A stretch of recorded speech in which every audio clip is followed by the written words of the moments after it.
Put down the tray, Julianne.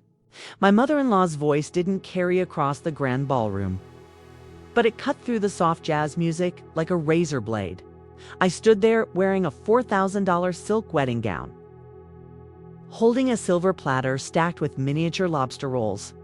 My hands were shaking so violently that the porcelain plates rattled. Around me, 200 guests, my friends, my former colleagues, and my entire extended family stared in absolute dead silence. My new husband, Richard, wouldn't even look me in the eye. He just adjusted his tuxedo cuffs, picked up his champagne flute, and turned his back to me. The catering staff is short-handed tonight, dear, his mother Eleanor whispered, her smile sharp and entirely empty. Since your family didn't contribute a single dime to this venue, the least you can do is help earn your keep. Consider it your first lesson in marrying into the Vance family. I looked down at the heavy silver tray, then at the man I had married exactly 2 hours prior. I didn't cry. I didn't scream. I quietly set the tray down on the head table, right next to Eleanor's pristine white handbag. I reached into the hidden pocket of my bridal gown, pulled out the final itemized master invoice from the venue's kitchen coordinator, and slid it directly under her wine glass. Before I show you the exact moment the color drained from Eleanor's face, please hit like and subscribe. Tell me your city and local time in the comments. I read every single one. Now, let me take you back 8 months, to the evening this entire nightmare actually began.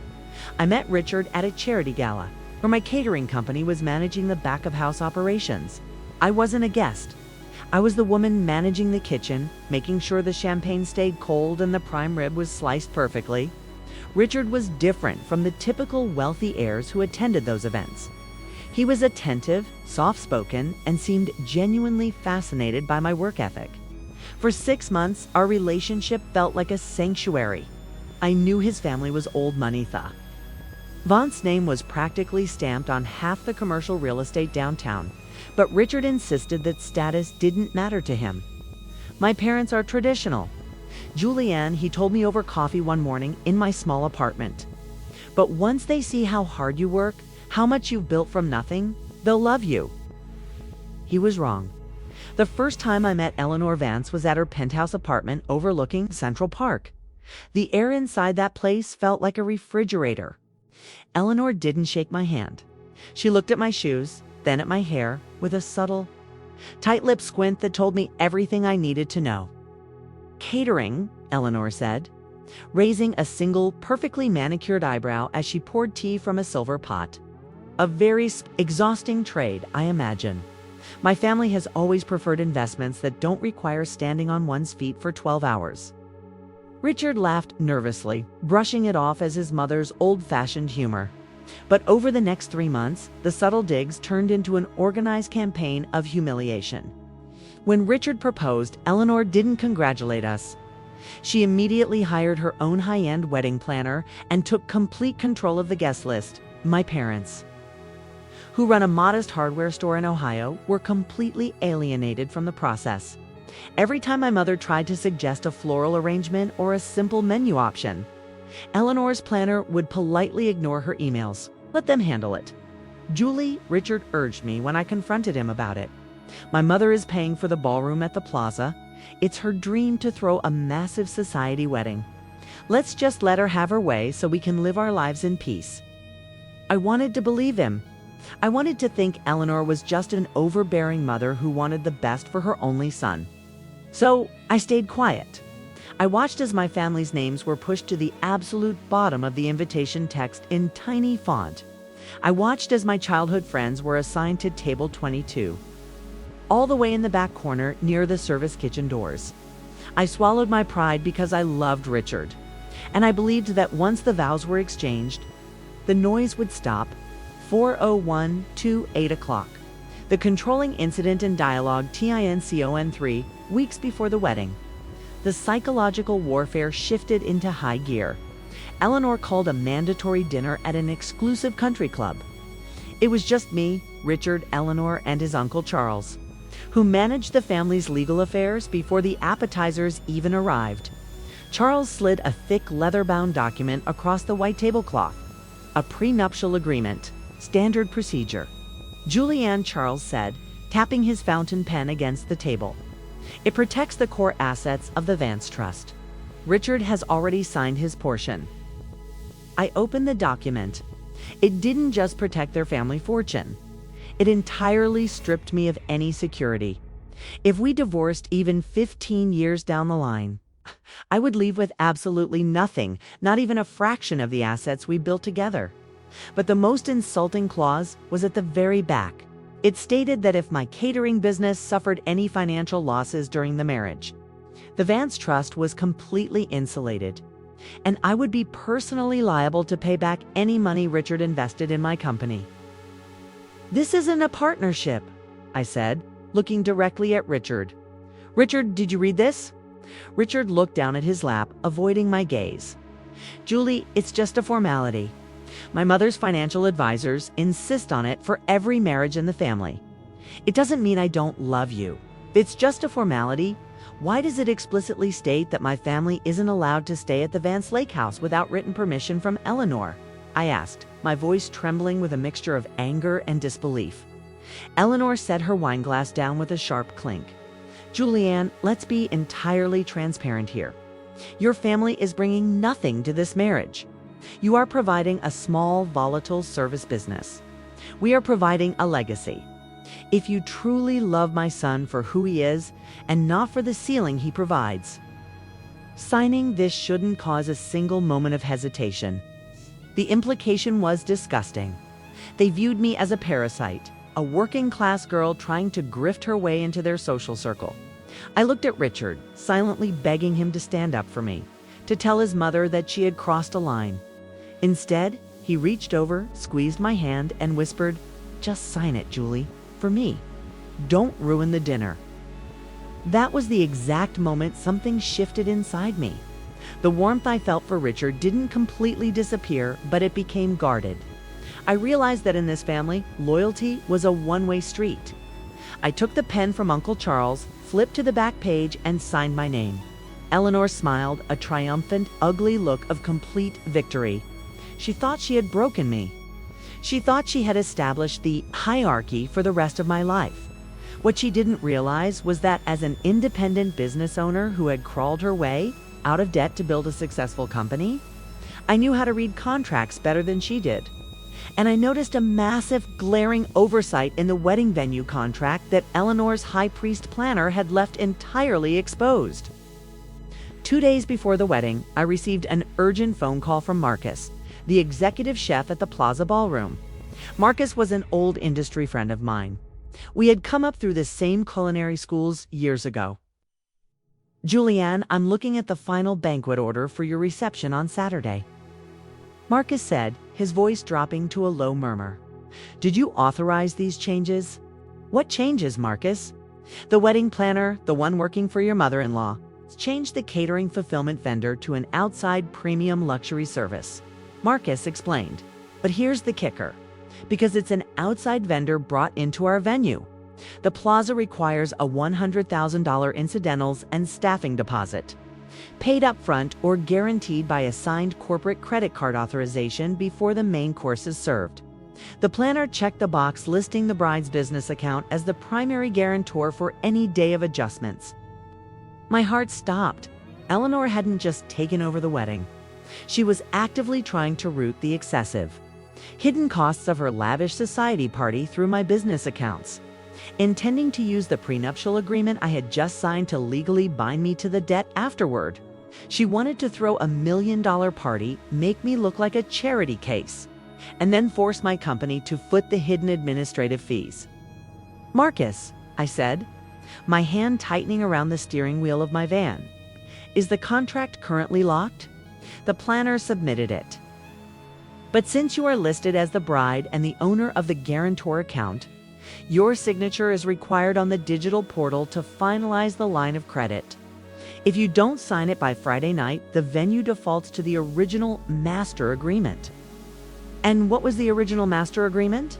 I asked. "The one Richard's father signed 6 months ago when they put down the initial deposit. The one that states the primary card on file faces an automatic..." Non-refundable sweep of the full balance if the secondary line of credit is rejected or unverified. By 8 p.m. on the night of the event, I sat in my delivery van for 20 minutes, listening to the engine idle. Eleanor wanted to play financial games. She wanted to use legal papers to trap me into submission. I logged into the portal on my phone. I didn't reject the planner's changes. I simply unlinked my business credit card from the guarantor file. Checked the box marked Return to Primary Signatory Account for discrepancy resolution and closed the laptop. I didn't say a word to Richard. I didn't call Eleanor. I went home, ironed my veil, and waited for Saturday. The ceremony was beautiful, but it felt like a theatrical performance. I stood at the altar, looked into Richard's eyes, and realized I was looking at a stranger, a man who was completely incapable of protecting his wife from his mother's cruelty.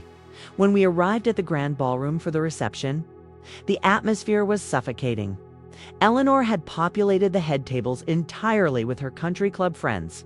My parents were seated so far back they could barely see the cake. An hour into the dinner, the outside catering staff began dropping plates.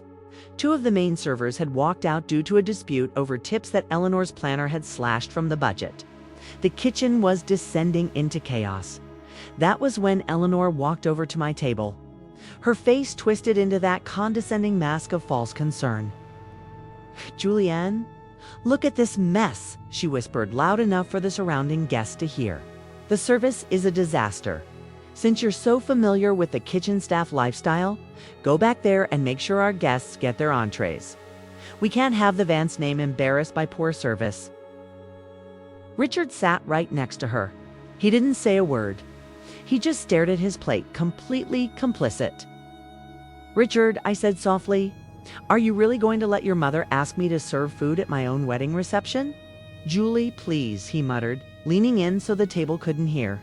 "Just don't cause a scene. It's a stressful night. Just go back there and help them straighten it out. It'll take 10 minutes. That was the final straw. The illusion was completely shattered. These people didn't want a daughter-in-law. They wanted an obedient servant they could humiliate publicly to keep her in her place. I stood up. I walked into the kitchen, but I didn't pick up a server uniform. I found Marcus, the executive chef, the automated system ready for the 8 p.m. sweep. I asked him. Marcus looked at his watch. "It's 7:58, Julianne. The secondary account was never verified.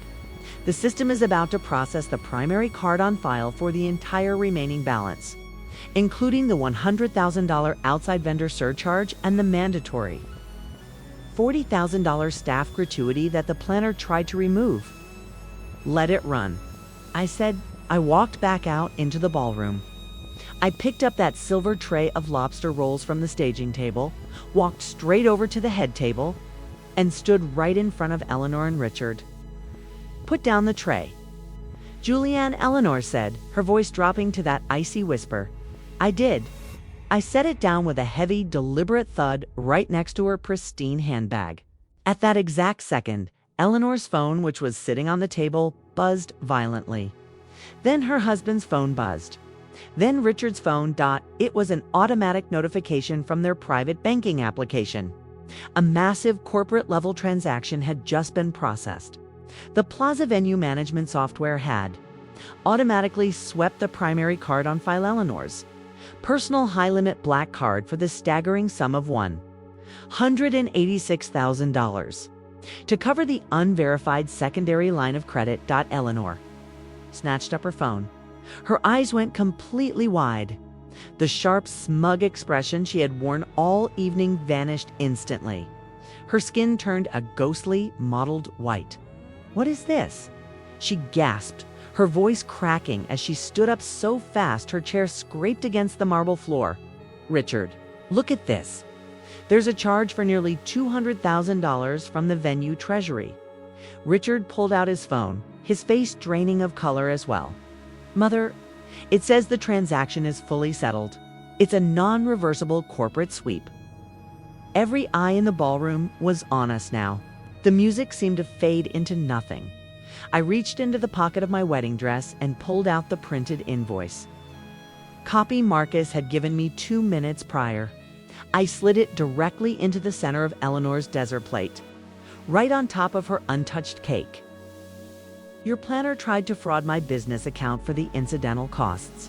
Eleanor, I said, my voice clear, steady, and carrying across the entire front row of tables. But since I actually know how commercial catering contracts work, I left the liability exactly where it belongs, with the person who ordered the changes. You deceitful little grifter, Eleanor hissed, her hands shaking so badly she dropped her phone onto the table. You will pay for this. We will have this marriage annulled by Monday morning. You don't have to wait until Monday, I said, pulling the diamond wedding band off my left finger and dropping it directly into Richard's champagne glass. It went down with a heavy clink, settling at the bottom of the bubbles. I looked at Richard, the man who thought my dignity was worth less than a peaceful dinner with his abusive mother. Keep the ring, Richard. Use it to pay off your mother's credit card bill. I turned around, looked at my parents sitting at table 22, and held up my hand. Mom, Dad, grab your coats. We're leaving. The walk out of that ballroom was the most satisfying moment of my life. My friends and family stood up and followed me out in a massive /L unified wave, leaving Eleanor, Richard, and their country club friends standing alone in a massive, wildly expensive room that they had just paid for in full. That wedding was exactly 6 months ago. Richard tried to call me 42 times that first week, leaving long, weeping voicemails begging me to come back, claiming he would finally stand up to his mother. I never answered a single one. My lawyers handled the annulment swiftly, because of the very prenuptial agreement Eleanor had forced me to sign. They couldn't touch a single dime of my business assets, and the entire venue debt remained legally cemented in Eleanor's name. My catering company is currently expanding into 3 new cities, and my parents finally got to take that vacation to Hawaii they'd been delaying for 10 years. Sometimes people think that because you work with your hands, or because you didn't grow up with a trust fund, you don't know how to protect yourself. But patience isn't weakness, it's strategy. If you've ever had to deal with an overbearing person who thought they could walk all over you, tell me your story in the comments below. I want to read how you handled it, and if you haven't already, make sure to hit that subscribe button and turn on the notification bell. In my next video, I'm going to share the story of how my former business partner tried to steal my entire client list, only to realize I had patented our core software 3 years prior. You won't want to miss it. Thank you for listening, stay strong, and I'll see you in the next story.